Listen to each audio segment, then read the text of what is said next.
Fala galera, beleza? Sejam bem-vindos a mais um episódio do nosso Squadcast, dessa vez dedicado aí ao livro, né, Quase Fim do Mundo, do Pepe Tela, que é o livro base da prova de língua portuguesa e literaturas da UERJ, do exame de concurso deste ano. Tenho aqui, né, mais uma vez, a honra de dividir a mesa com o professor Juliano Leandro, professor de língua portuguesa, literatura, redação, francês, esteve aqui com a gente, né, fazendo a interpretação do Senhora para o segundo exame de qualificação, e hoje volta para a gente falar um pouquinho sobre o novo livro. Muito obrigado. Uma honra. Muito bem. Então vamos lá. Eu e Juliano combinamos aqui um pequeno roteiro, só para você saber. A gente vai falar um pouquinho sobre o estilo do autor, depois sobre um aspecto que a UERJ explicitou agora no programa, que antes não havia, depois vamos dissecar os 5 elementos da narrativa. Sim. E, por fim, pincelar alguns temas, né, especialmente relacionados à língua e linguagem, que podem estar aí na prova. Bom, começando então, Juliano, queria que você falasse um pouquinho sobre quem é o Pepe Tela, características, né, das obras dele, peculiaridades que você considera interessantes para abrir essa conversa sobre o livro em especial. Perfeito. Pepe Tela é um escritor, né, da literatura africana angolana contemporânea. Tá? E o Quase Fim do Mundo é uma narrativa em que ele ousa, tá? Ele extrapola um projeto para o qual ele já vinha se dedicando há um tempo, que é uma narrativa polifônica, ou uma narrativa em que eu tenho várias vozes. Dessa vez, nesse romance, como ele gira em torno de um grupo de sobreviventes, né, de um plano de aniquilamento da raça humana, ou melhor, um aniquilamento de quem menos importa, era preciso que todo mundo tivesse espaço, tivesse voz e tivesse vez, né? Então ele agrupa pessoas mais ou menos diferentes entre si em busca de respostas, ou não só respostas, em busca de sobrevivência. Porque, como o título diz, como o mundo quase acabou, mas não, né? Como agir, como reagir, né? Como prosseguir. Então, ele cria uma narrativa que brinca com uma questão científica, uma questão moderna, né? Uma questão que atrai o leitor ou o espectador em mídias de outros formatos, que é essa relação do apocalipse, né? E se um dia tudo acabar, mas traz isso para o continente onde, em teoria, tudo começou, né? E vai ser a partir de lá que essa história vai se desenvolver. Muito bem. A novidade aqui que eu me referi antes é que a UERJ, dessa vez, explicita num dos tópicos, é o primeiro, do programa de literatura, sim, a referência da relação entre a obra e seu contexto, né, sociocultural, histórico, a relação com as mitologias. É a primeira vez que isso está explicitado e eu queria saber o que você considera que pode vir a ter de perguntas sobre isso, qual é esse contexto, o que você vê de relação aí mais concreta entre o texto em si e o contexto ao redor que pode ser explorado aí no exame. Perfeito. Do ponto de vista da relação da obra com o contexto histórico, a gente tem referências diretas ao que foi o apartheid, tá? E isso acontece por mais de uma vez. Então isso é trazido para a narrativa, não só pelo narrador, né? Narrador externo, o observador, também como pelos personagens que assumem a narração. Tá? Então isso é uma chaga, uma cicatriz que ainda não fechou, as consequências são visíveis, e aí, mais uma vez, num movimento de separação e segregação, era preciso relembrar como a África já passou por esses processos, né? E aí seria mais um, dessa vez, de proporções muito maiores, ok? Mas em relação também ao diálogo com a história, como é uma narrativa que trabalha um deslocamento e uma troca muito grande, tá?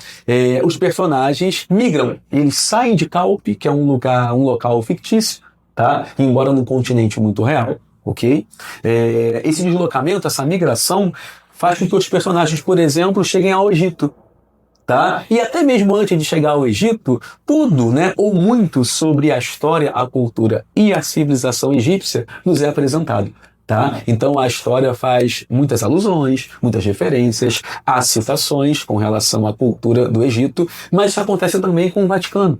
Então quando os personagens chegam à Itália, né, isso nos é trazido, né, também questões de costumes europeus, e é importante também pensar que nós temos um grupo que está acessando locais para, né, os quais até então eram inacessíveis. Então eles não precisavam sair da África ou não tinham esse direito de sair da África. Então assim como eles descobrem novas realidades, né, e dialogam com um mundo que até então para eles era desconhecido, o leitor também é apresentado, tá, em relação ao que está sendo contado. Juliano, ouvindo você falar, né, me lembrei aqui de dois intertextos, não, dois comentários. O primeiro é que se trata de uma espécie de nova arca de Noé, né? E você me relembrou há pouco que, de fato, há momentos em que, né, se faz o uso, né, a referência direta. Isso. Né? E é interessante porque não é alguém ungido, né, pela divindade, por Deus, mas é uma reunião que acaba acontecendo, né? Ainda que haja um protagonismo lá do Simba e tal. Então é interessante isso, né? Como se a espécie humana vai nascer não de alguém que vai salvar, né, um exemplar de cada espécie, são todos da mesma espécie, todos são humanos, né, que é uma lição interessante também, né, do texto, e aí essa reunião dialoga de alguma maneira, né, positiva, assim, associativa, mas positiva com o texto bíblico. E o outro detalhe que eu achei interessante, mais uma vez ouvindo você, é como se inverte o papel, né, de Europa e África, em vez de o colonizador, o desbravador europeu ir, né, ao encontro de novos mundos, né, como foi com a América, com a África e tal, são, né, essencialmente personagens de origem africana, né, à exceção de alguns poucos, que vão para a Europa e depois para a América. Então, achei interessante esse paralelo, né, que a obra faz. Sim, a questão do intertexto, né, com o texto bíblico é inegável, né? A gente não pode deixar de fazer, até pela menção a Noé ao longo da história, mas não só, né? Assim como os animais eram agrupados tendo em vista uma procriação, em relação a esse grupo isso também acontece. Então, por vários momentos, a discussão partirá de nós a nova humanidade. Né? Só que assim, são poucos e tem a questão do tempo da gestação, né? E as mulheres, inclusive, as personagens mulheres, até logo se colocam contrárias a essa missão ou função de serem obrigadas a gerar os novos seres humanos. Então isso é levantado, né?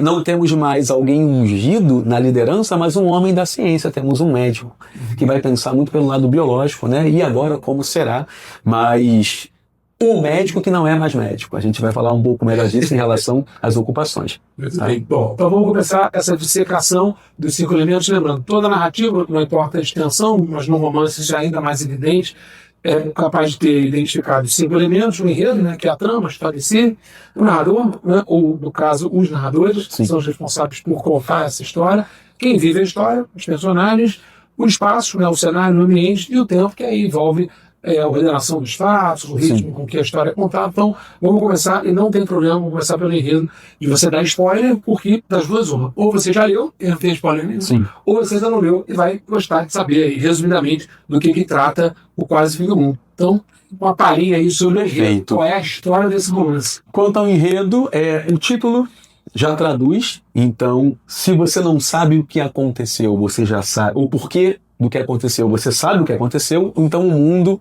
quase acabou. E só não acabou em função de alguns sobreviventes. Então houve, na verdade, um plano, tá? Um plano que aliava ciência e religião, ciência e fanatismo, de eliminação ou de aniquilamento mesmo daqueles que não eram considerados superiores ou importantes.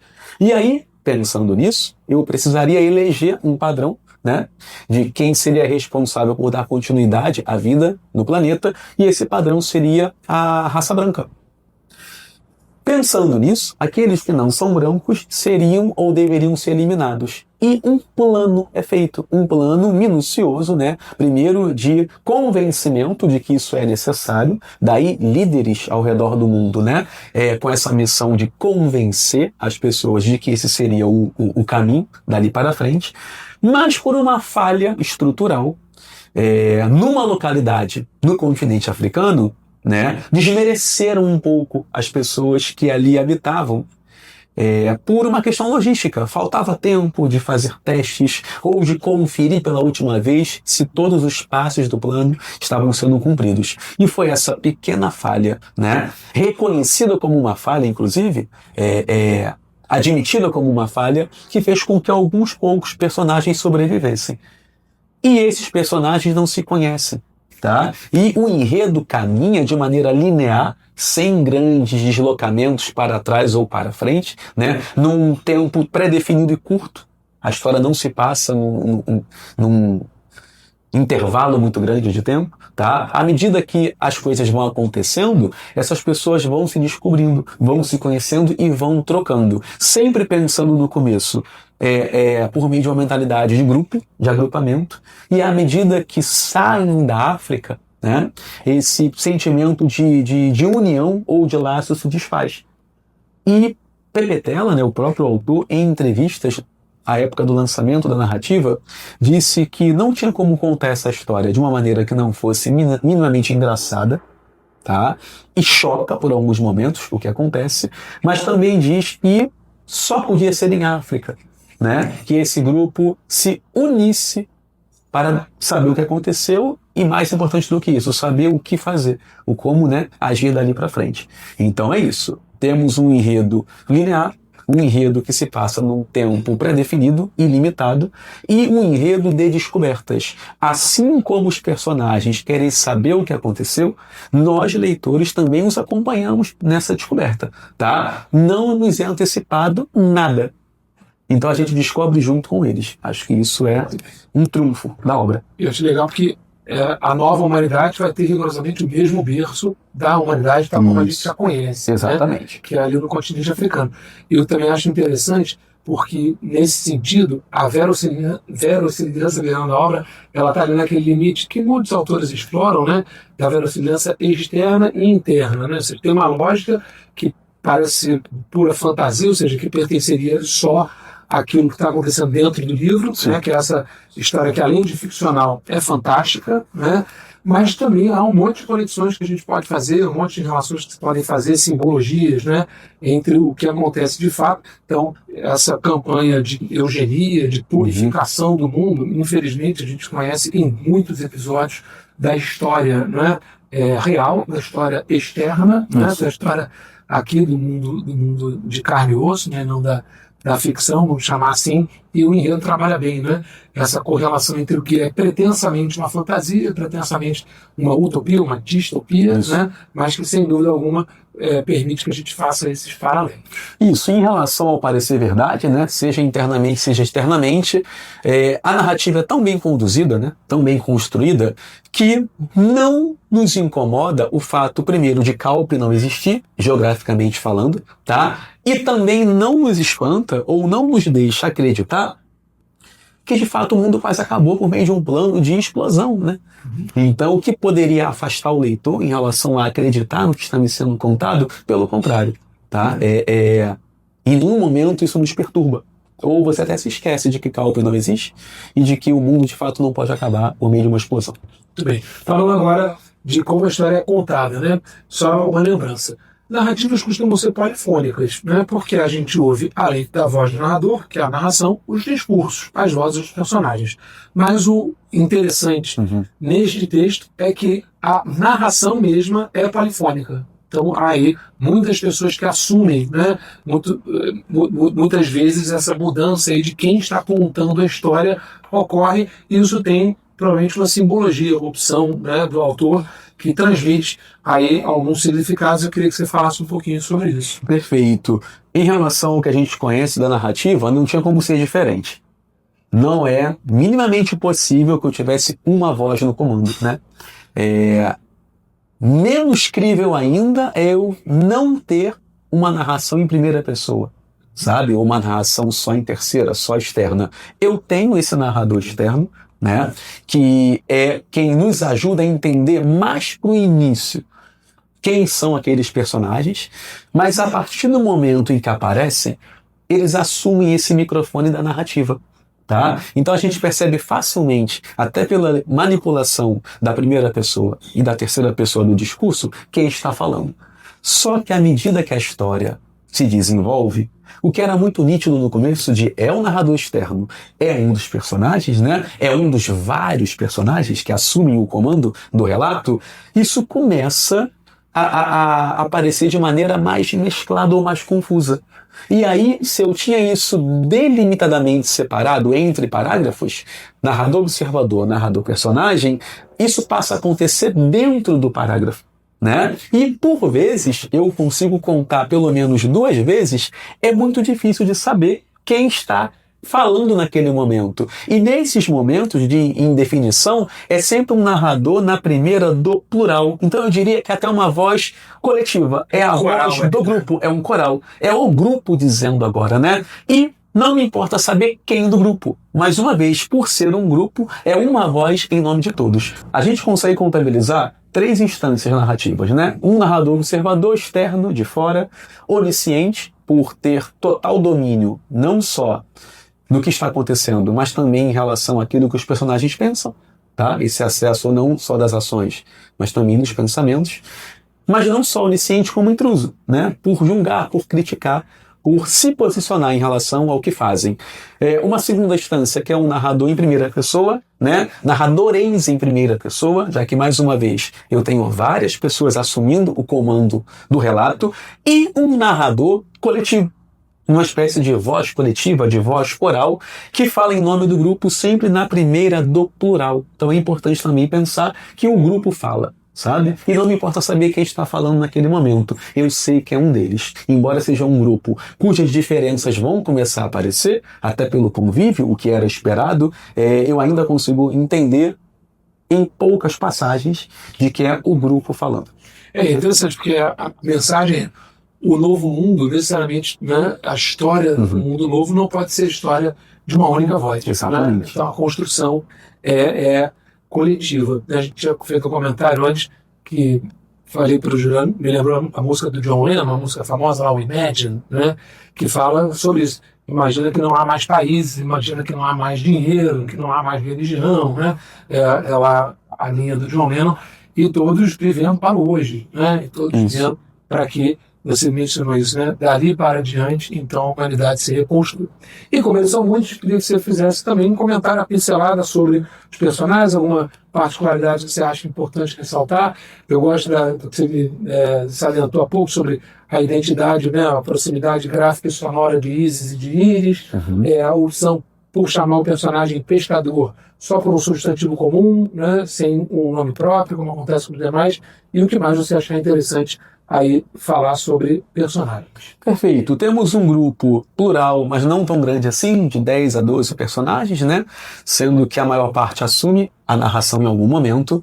É nítido que a história concentra ou dedica maior tempo em relação aos primeiros personagens que aparecem, que é o caso do médico, do Simba, que é o caso da Dona Geni, né? Que está por trás ali do plano, né? De eliminação da humanidade, de quem não importava, de quem não servia. Eu tenho o Joseph, o ladrão, né? Então eu tenho a Judy, que é a menina do grupo, tá? Então esses personagens que aparecem, né, mais no início, eles têm mais relevância nesse sentido de tempo de tela, né? Eles aparecem mais, eles falam mais, eles agem mais. Só que eu também tenho outros personagens que vão aparecendo. Cabe destaque os 2 personagens não negros, né? São os personagens brancos, o aviador sul-africano e a pesquisadora americana, que são incluídos nesse grupo, inclusive exercem um papel muito importante, tá, em relação à sobrevivência do grupo. Então não são segregados, o que é irônico, né? São acolhidos, são importantes para o futuro da humanidade, a partir daquele grupo. E em relação aos nomes e ocupações, os personagens são referidos ao longo da obra dessa maneira, ou pelo nome próprio, ou pela sua profissão ou sua ocupação. Vale lembrar que essa ocupação também não se faz mais necessária, porque eu tinha um ladrão quando havia algo para ser roubado, né? Eu tinha um médico quando tinha alguém para ser cuidado ou curado. Eu tinha um curandeiro que passaria a trabalhar em relação aos partos que aconteceriam, tá? Então, à medida que tudo acaba, essas ocupações acabam também. Então, não é só uma questão de sumiço de uma identidade, mas também sumiço de uma posição, de um papel, né? Restaram humanos, né? Isso, restaram. O mundo foi resetado, eu tenho uma folha em branco e a partir dali tudo precisa ser construído. Em relação a um personagem especificamente falando, que é o pescador, né? Esse sofre duplamente porque nem pescador mais é, e eu não tenho um nome para ele, sabe? Lembrei também de um personagem que aparece correndo e gritando, imitando o som de um carro, tá? E a participação dele é essa. Eu até esperava que ele fosse, né, se juntar ao grupo, né? E ele não se junta. Então, assim, alguns personagens vão ter uma relevância menor, tá? Em relação ao que o grupo precisa fazer. E isso se traduz muito em relação aos nomes, tá? Você também mencionou, não, a questão de dois nomes muito próximos em relação à pronúncia, à escrita, à grafia, que é o nome da Iris, que é a esposa desaparecida do médico Simba, e da Isis, que é uma jovem historiadora que se integra ao grupo. E passa a ser também alvo ali dos olhares e da atenção do médico, tá? É legal pensar que o leitor mais desatento não vai perceber de cara que eu estou tratando da Isis agora e não da Iris, pelo fato de as duas terem algum tipo de ligação com o Simba, né? Mas essa ligação não se traduz. É até uma brincadeira, uma piada, e é uma narrativa com vários pontos de ironia. Pensar se o Simba poderia ter algo com a Isis, porque há uma pedra no meio desse caminho que a ajude, né? Que o deseja muito. Então, assim, as relações entre eles se fazem muito importantes. Não só pelo fato de assumirem o ponto de vista ou a voz de quem vai nos contar o que está acontecendo, mas também em função das relações interpessoais. A troca entre eles, a distinção em dois grupos, a princípio, também se faz muito presente. Muito bem. Bom, em relação ao espaço, a gente já fez um comentário aqui sobre Calpra, né? Isso. Aqui até salientou nesta edição, né? Isso. Tem lá uma espécie de indicação, né, de onde fica, né? Tá ali. Mas é um lugar que não existe, que também já apareceu em outras narrativas do Pepe Tela, e depois tem essa ida à Europa. Enfim, queria que você falasse um pouquinho sobre os cenários, né? O principal e os demais que aparecem. Por se tratar de uma narrativa de deslocamento, tá? De descobrimento, num movimento aí contrário do que o europeu fez, né? Lá atrás, agora é da África para lá. A história se concentra durante a maior parte do tempo em Calpe, nessa cidade fictícia, né? Num continente muito real, muito presente, muito vivo, muito plural. Mas é isso. À medida que a história se desenvolve, eu tenho esse movimento migratório para dentro da África. Então, por exemplo, eu tenho a chegada do grupo a Nairobi, eu tenho a chegada do grupo ao Egito. E aí, a cada localidade que esse grupo chega, o primeiro momento é o do espanto com o sumiço de tudo, né? Mas também nos é apresentado que lugar é esse, e que cultura é essa, e que povo vivia ali, tá? Então, muito nos é apresentado sobre o Egito, muito nos é apresentado sobre o Vaticano, porque esse grupo precisa chegar a esses locais. Claro, a partir do momento que passam a voar, que aprendem a voar. E aí, não, eu volto um pouco à questão do parecer verdade, porque num passe de mágica, eles aprendem a voar por meio de manuais, né? Então, que a gente sabe que não traz prejuízos para a história, porque é a literatura, é a ficção, né? Que já parte de algo que mira ali o impossível. Mas, para que esse grupo acesse outros espaços, era preciso voar. E, podendo voar, eles chegam a qualquer lugar. Então eu vou ter um salto de Calpe para o Egito, um salto do Egito para a Itália, porque o grupo já consegue fazer isso, tá? Então a narrativa, se coloca nesse papel de reconstrução, também precisa verificar, né, e entender que um novo mundo vai depender desse movimento, tá? Interessante. Bom, em relação ao tempo, também você já, ao falar do enredo, falou sobre a linearidade, mas eu queria que você explorasse um pouco mais, né, essa questão da concentração daqui para frente, né? De pouca ou raríssimas digressões, né, estarem presentes, e mais uma vez, o que isso traz de sentidos aí para interpretar. Isso, como estamos diante de uma história sobre a qual todos nós queremos saber o que aconteceu, não só quem a está vivendo, como nós que estamos a lendo, é muito dali para frente, né? Nós teremos pequenos backgrounds, pequenos cenários anteriores que nos serão relatados por meio de alguns fluxos de pensamento, mas tudo muito sutil, tá? A narrativa não investe muito no que aconteceu antes do início da narrativa. Então é fácil delimitar, que é a partir do momento que o Simba nos é apresentado, até o momento em que o grupo descobre o que aconteceu e se dá conta de que são eles por eles. Tudo bem? Então isso facilita. Não é uma história, né, que nos exige um controle maior do que está acontecendo, né? É agora, foi antes, é no futuro, é num movimento de uma mão única, de uma direção única. O uso dos verbos no pretérito demarcam de maneira muito nítida, tá? O que aconteceu, o que nos é relatado. É importante saber também que o relato é a posteriori, então assim, né, a voz narrativa externa nos conta não só o que está acontecendo, mas para nós leitores o que já aconteceu. Né? Então nós não estamos no mesmo momento vivido pelas personagens, mas temos uma história com início, meio e fim muito bem delimitado.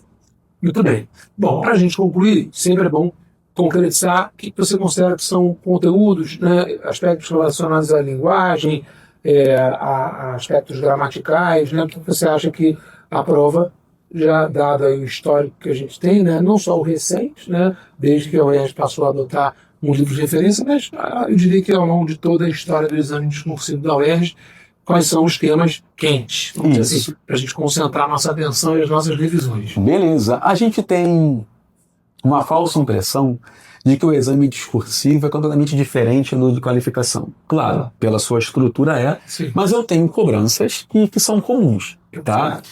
Eu diria algumas mais técnicas, como, por exemplo, a questão do reconhecimento das figuras de linguagem, né? É um livro da metáfora, é um livro da metonímia. Destaco, por exemplo, a maneira como os personagens são referenciados. Por muitas vezes, isso tem a ver com a sua nacionalidade ou com o grupo do qual faz parte, né? Então eu tenho a americana, eu tenho o etíope, tá? Então essa metonímia, né, de um no lugar do coletivo. Assim como eu tenho também a questão dos processos de formação de palavras. Estou trabalhando com uma variedade do português de Angola. Né? Nessa edição da editora Capulana, até um glossário no final, né? Com relação ao vocabulário empregado, que não compromete em nada a compreensão do que está sendo contado. Mas eu tenho ali palavras que, por muitas vezes, podem nos parecer neologismos. E podem não ser nessa variedade do português, tá? Sim. Mas o valor do prefixo, o valor do sufixo, né, nada muito distante disso. Eu acho que é onde a prova pode se concentrar.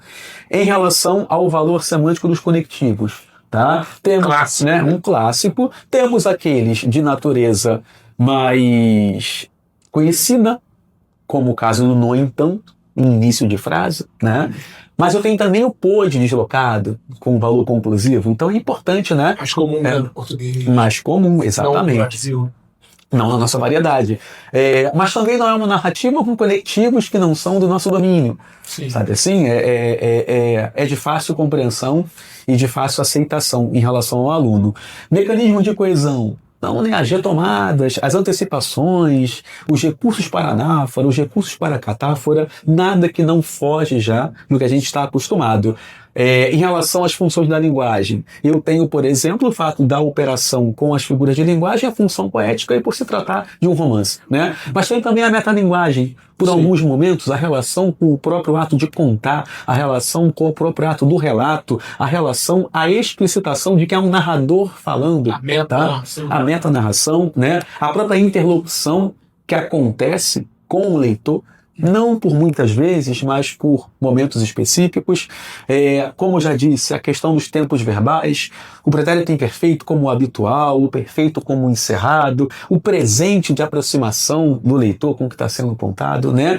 As possibilidades ali, né, das ações condicionadas a uma condição do futuro do pretérito. Então, assim, para quem já conhece tempo verbal, por exemplo, de qualificação, não vai ter problema em relação a isso aqui nessa obra, tá? Eu destaco também uma questão do emprego dos advérbios, né? E há toda uma discussão em relação ao que seria o quase do título, mas nem é isso que eu vou falar.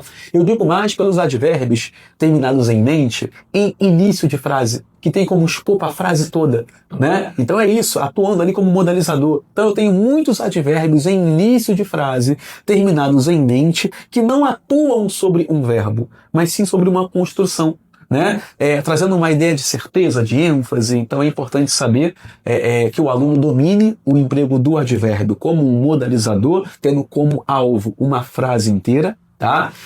Fato narrativo, tipo de narrador já foi explorado pela gente. Sim. Agora, tipologia textual, tenho passagens descritivas, mas em sua maior parte as passagens são narrativas. Agora, em se tratando daquilo que é, né, específico do exame discursivo, eu tenho a questão da análise sintática. Sim. Então eu preciso dominar principalmente as construções subordinadas, né? Não só o valor, a circunstância que uma adverbial expressa, mas também como a classificação de uma oração reduzida. Então, assim, é o momento em que a UERJ se dá o direito de cobrar isso do aluno, né? E é aquilo. E é até interessante que eu valorizo que na vida escolar é comum, né? Exato. Por algumas vezes. E é uma prova no final de novembro, então assim, vai te cobrar algo que já foi visto na sua vida pregressa escolar, não só naquele ano, como em anos anteriores, tá? Então assim, o aluno que conhece essa prova sabe que a UERJ já perguntou a classificação de uma subordinada substantiva, completiva, nominal reduzida, né? Assusta. Mas assusta aquele que não, né, teve acesso a isso ou dedicou a atenção merecida a esse tipo de pergunta, tá? Então, vai acontecer, né? Não digo nem que pode acontecer, já é comum que isso aconteça, em maior ou menor proporção. Ela pode perguntar qual é o valor daquela oração. Ela expressa uma causa, como pode perguntar a classificação sintática dela. Então é importante saber que essa prova pode cobrar isso, né? Sim, em relação... Quer perguntar? Não. Tipo de discurso, já falamos, discurso indireto livre é o que impera, é o que domina, mais uma vez, pela não unicidade em relação a quem está falando. Tá? Não só eu tenho múltiplas pessoas falando, narrando, relatando, como eu também não tenho uma organização muito prévia de quem vai falar agora. Tá? Então essas falas se entrecortam. É que é natural, tá? aconteceu com a gente aqui agora. Exatamente. Né? A gente está construindo uma coisa coletivamente. Isso. Né? Esse entremear aí nos discursos. Acontece num grupo que também não se conhece e está querendo descobrir e entender as coisas, né? O momento de fala de cada um. Mas é importante também pensar que isso vai aumentar, essa complexidade vai aumentando ao longo da história, né? Não é de cara, não assusta. Não é o aluno de cara com Saramago que de início tem que traduzir primeiro a linguagem para depois o que está sendo apontado, né? Isso não acontece aqui, tá? Intertextualidade, já falamos, diálogo com outros textos, né? Citações, alusões, algumas bem sutis e algumas mais escancaradas. E para fechar, em relação a esses pontos, características do gênero romance. Sim. Né? Então eu tenho ali uma história que se desenrola num tempo maior do que se fosse num conto. Uhum. Eu tenho uma quantidade maior de personagens. Né?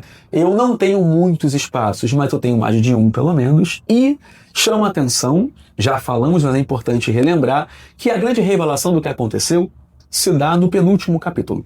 Né? E por meio de uma carta. Então, essa carta que é descoberta pelos personagens nos é apresentada na íntegra. Então, a própria formatação do livro nos sinaliza de que ali apareceu um outro texto, né? Uma fonte diferente, um tamanho de letra diferente. Então, você sabe que está diante de um novo gênero. E isso é uma marca do romance como uma esponja, né? Como um gênero moderno, né? Do contado relatar, eu trazer outros gêneros para dentro do meu. Então é importante também não só ser uma carta, mas ser a carta que revela tudo. Carta do seu original, né? Exatamente. Você estava comentando que até alguns alunos acham isso um pouco, né, de anticlímax, né? Porque a grande revelação, em tese, está lá no penúltimo capítulo, isso. Né? E já conectando, você disse mais cedo, como a gente sabe, desde o título, como as memórias póstumas de Brás Cubas, eu li as memórias póstumas perguntando assim, o que vai acontecer com Brás Cubas? A gente já sabe, mas morreu, né? Está na capa. Então aqui a gente sabe que houve o quase fim do mundo. Então é um romance mais sobre o porquê, né? Os porquês e o como as coisas acontecem, e especialmente o que será, como você já salientou, deste instante para frente, de forma que a revelação, né? Assim, a razão e tal, acaba sendo alguma coisa que realmente ocupa menos importância a ponto de ficar para o final. Isso, o autor foi muito inteligente de delegar isso para o final. Se ele antecipa o que aconteceu, eu acho que isso traria uma responsabilidade maior do que vamos fazer então. Só que essa preocupação é prévia. O grupo já se prepara. Já constatou, né? Para o que tem que sobreviver. Né? E agora, claro que existe a curiosidade. Né? O próprio Simba, por muitas vezes, fala que viu um clarão. Porque para mim foi um grande clarão, mas nem todo mundo compartilha desse clarão, né? Alguns estavam dormindo e ao acordar viram que tudo tinha sumido. Isso não é uma história que se pretende convencer você de que o mundo acabou dessa maneira, mas sim de que ele pode acabar, e ele já acaba cotidianamente, né? De maneira até menos alegórica, mas acaba. Então, essa troca, o diálogo, a conversa, o entendimento do outro, esse pensamento coletivo, né? Que na atualidade se desfaz, até em relação ao nosso contato com as telas, aparece nessa história, mesmo que para isso o pano de fundo seja algo apocalíptico. Muito bem.